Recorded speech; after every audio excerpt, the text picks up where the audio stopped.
अल्लाह पाक से दुआ है कि इसी तरह रमज़ान में हर किसी के दस्तरखान सजे रहें, कोई भी खाने पीने के लिए तरसे ना। आमीन सुम्मा आमीन। चलें जी, आज का व्लॉग स्टार्ट करते हैं। टाइम कम है और मुकाबला सा। मेरे पास 2 घंटे थे और मैंने ना कुछ 4-5 चीज़ें बनानी थी। मैंने ही सिर्फ इफ्तारी बनानी नहीं थी बल्कि आप लोगों के लिए रिकॉर्ड भी करनी थी।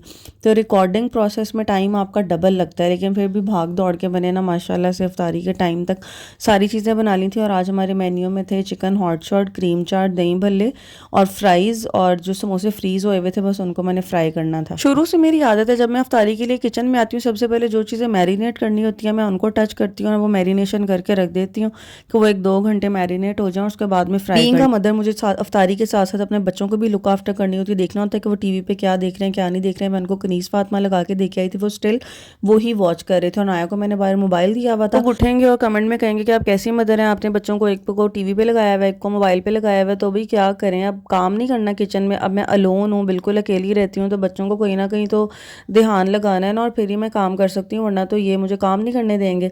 और हाँ सच, आज मैंने ये बाई की है लैंप, बहुत ज़बरदस्त चीज़ है ये। हर जगह से मुझे महंगी मिल रही थी, लेकिन फिर मुझे एकदम से इनके होलसेलर का पता चला, मैंने उनसे रब्ता किया, ये रब्ता नंबर लिखा हुआ है और ये ना मुझे एक मिला 6,000 का, लेकिन ये हर जगह पे 8,000 का आपको मिलेगा।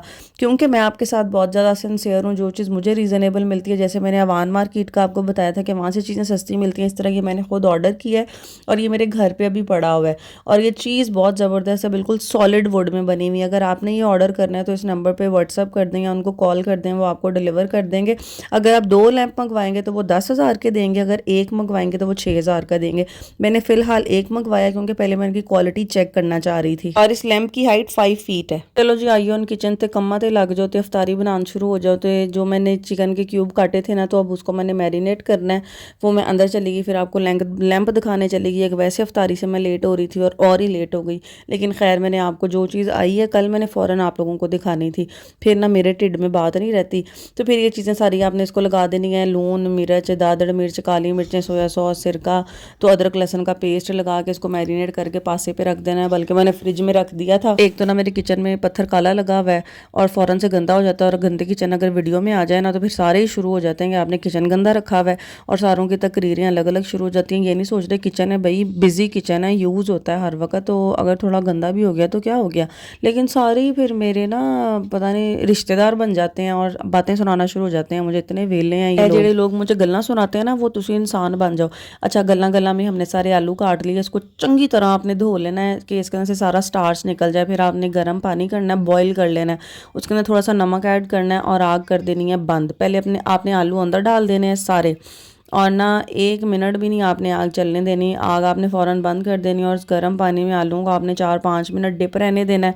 और फिर आपने इन आलूओं को स्टेन कर लेना है, और उसके बाद ठंडा पानी ऊपर वगा देना है या बहा देना। आलूओं को ठंडे पानी से नहला के इनका पानी अच्छी तरह ड्राई करके आपने खुले मुँह वाले भांडे में, परात में या ट्रे में इनको सारा रख देना है और पंखे के नीचे रख देना कि बिल्कुल ड्राई हो जाएँ और इसके अंदर पानी नहीं रहना चाहिए। मैं क्या फिर ज़रा बच्चों पर छाती मार रहे हैं, बच्चे क्या कर रहे हैं, तो देखा तो मेरी गुड़िया माशाल्लाह सो गई थी, और अंदर वालों को मैं दोपहर की रोटी दे के आई थी। दोपहर की तो नहीं, तकरीबन 5 बजने वाले थे और उनको भूख लगी हुई थी, उन्होंने नाश्ता किया हुआ था। फिर इनका भी ख्याल रखना होता है, रोज़ा तो हमारा होता है, इन मासूम बच्चों का थोड़ी होता है। फिर इस तरह मैंने खुले मुंह वाली प्लेट में सारे इनको बखेर के रख दिया। फिर बारी आ गई जी फलियाँ बनाने की। फलियाँ निचोड़ लेनी चंगी तरह से। जब आप लोगों को लगता है ना कि हमारे भल्ले सही नहीं बन रहे, अंदर दही पतली हो जाती है, बाजार से माशाल्लाह से दही वैसे ही इतनी पतली मिलती है, और अगर भल्लियों के अंदर पानी रह जाए तो फिर तो वो असला ही सत्यानाश हो जाता है दही भल्लों का। तो आपने ना दही भल्ले जब पानी से निकालने, इनको अच्छी तरह जितना अच्छा आप लोग निचोड़ सकते हैं वो निचोड़ लेना आपने, फिर दही भल्ले आपके बहुत अच्छे बनेंगे। ये दही भल्लों में बस एक यही टिप होती है जो एक काम की होती है, और इसी से दही भल्ले अच्छे बनते हैं। और ना आपने इसके अंदर वो भी एक डालनी होती है, मैंने ना पुदीने, हरी मिर्चें, धनियों की चटनी बना के फ्रीज़ की हुई थी, वो आप लोग इसके अंदर डालें और ज़बरदस्त दही भल्ले बनते हैं। जब मैं दही भल्ले इस बाउल में भर रही थी ना, मुझे नज़र आ रहा था ये डोंगा ना मैंने छोटा पकड़ लिया, लेकिन मैं भी आलस की मारी मैंने भी सारा कुछ इसके अंदर सूट मूट दिया। मैं क्या चलो, फिर बाद में मैंने डांगो चेंज कर लिया था क्योंकि ये छोटा था, हिल भी नहीं रहा था सही इतना। ये अब सब बस चटनी अंदर डालनी है। इमली आलू बुखारे की चटनी मैंने बनाई हुई है, खट्टी मीठी, वो मैंने थोड़ी सी अंदर डाली, और चाट मसाला एंड पे बाद में डाला था, पापड़ी भी बाद में डाली थी, क्योंकि बच्चों का एक अलग से स्यापा होता है, बच्चों वाली चीज़ों में हम मिर्चें नहीं डाल सकते, वो हमने ऊपर से बाद में तोड़नी होती हैं। ये इफ्तारी फर्स्ट इफ्तारी है पहले रमज़ान की, लेकिन बस वीडियो टाइम नहीं लग रहा था, एडिट नहीं हो रही थी, फिर मैंने ना अपलोड आज की है।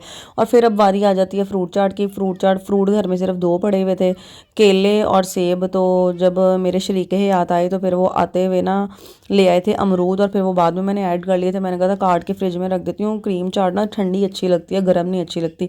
अगर आप लोग इसके अंदर खजूरें ऐड करना चाहें वो भी डालें, बहुत मज़े की लगती हैं। बादाम मेरे घर में पड़े नहीं हुए थे, मैं बादाम हमेशा डालती हूँ क्रीम चाट में, लेकिन वो थे नहीं। और थोड़ी सी चीनी भी डाला करें, उससे भी बहुत मज़े की, और चीनी से ही टेस्ट इसका निकलता है, चीनी के बगैर नहीं निकलता। और सारा मिक्स मुक्स करके ढक के फ्रिज में रख दें। चलें जी, दही भल्ले भी बन गए और क्रीम चाट भी बन गई और आलूओं के फ्राइज़ भी बन गए।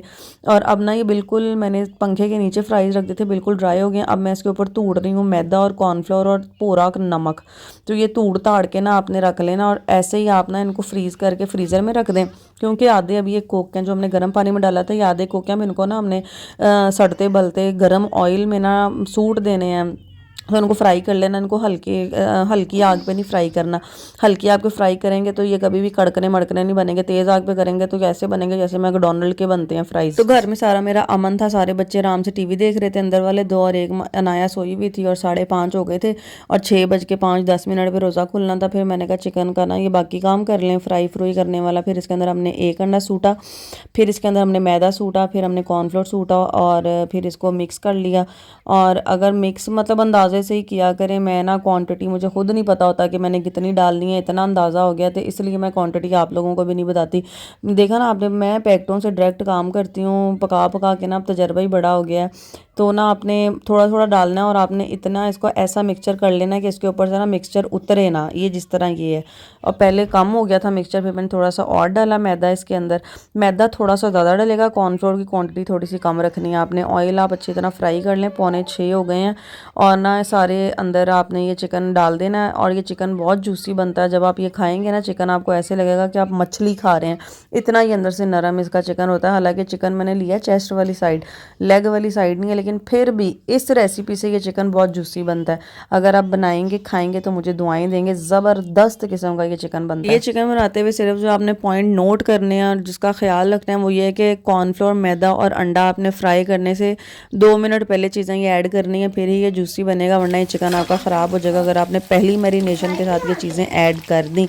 ये प्रो टिप्स हैं, ये आपको कोई भी नहीं देगा, सिर्फ घरदारी बाय सोनिया से ही आपको टिप्स मिल सकती हैं। और ऐसी यूनिक और लाइक ओरिजिनल रेसिपीज़ आपको बस मैं ही दे सकती हूँ। और इतनी देर में मेरे माशाल्लाह शरीकियात आ गए थे, इनके ज़िम्मे मैंने काम सौंपा। मैं 3 घंटे से खड़ी हुई हूँ, मैं 2 मिनट बैठ जाऊँ। फिर मैं 2 मिनट बैठी और ये फ्राई कर रहे थे, और फिर बैठने के बाद मैंने अफ्तारी के सारे बर्तन वगैरह लगाए। और ये भी काम से बेचारे थके हुए आते हैं, लेकिन ये मेरा एहसास बहुत ज़्यादा करते हैं। मियाँ बीवी का रिश्ता ही ऐसा होना चाहिए कि एक दूसरे को ना एहसास होना चाहिए। वो भी काम से थके हुए आए थे सारा दिन के, लेकिन फिर भी उनको मेरा ख्याल था। आप सब भी अपनी बीवियों का बहुत ख्याल रखा करें।